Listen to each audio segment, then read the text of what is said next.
ચાઇનાથી માલ લાવીને ઇન્ડિયામાં વેચવો છે અને તમને એવું લાગે છે કેટલું બધું સરળ છે? આ બિલકુલ સરળ નથી. તમને એવું જો માનતા હો તો એ તમે ભૂલી જજો. ચાઇનાથી માલ લાવીને ઇન્ડિયામાં વેચવો છે આ એટલો સરળ ખેલ નથી. તમે જે વિચારી રહ્યા છો એનાથી રિયાલિટી કંઈક અલગ જ છે. ચાલો હું તમને જણાવું.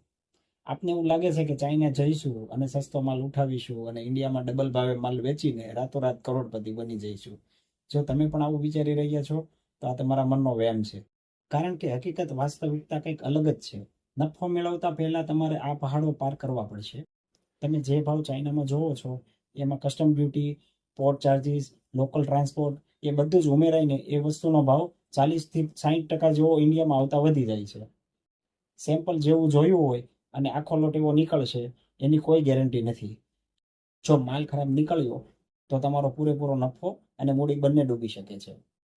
તમે જે વસ્તુ ચાઇનાથી ઇન્ડિયા લાવવા માંગો છો એવા હજારો લોકો ઇન્ડિયામાં બેઠેલા છે જે બહુ જ ઓછા માર્જિનમાં કામ કરી રહ્યા છે. જો તમે કોઈ પણ વસ્તુ મોંઘા ભાવે વેચવા જશો તો તમારો ગ્રાહક એ બીજા પાસે જતો રહેશે. શું મિત્રો તમે જાણો છો દરેક વસ્તુ માટે BSI સર્ટિફિકેટ અને ડોક્યુમેન્ટ જરૂરી છે. જો તેમાંથી કોઈ પણ એક કાગળ પણ ઓછો હશે તો કસ્ટમમાં અટકી જશે.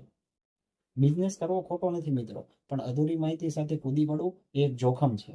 ચાઇના ઇમ્પોર્ટમાં 100% પ્રોફિટ છે, પણ એ ત્યારે જ મળે છે જ્યારે તમે માર્કેટ રિસર્ચ, લોજિસ્ટિક અને કાયદાકીય ગૂંચવણોને બરોબર સમજતા હો. માત્ર સસ્તું અને મોંઘોનો હિસાબ ગણશો તો આખરે નુકસાન જ નક્કી છે. માટે વહેમમાં નહીં પણ વાસ્તવિકમાં જીવો અને ગણતરીપૂર્વક આગળ વધો.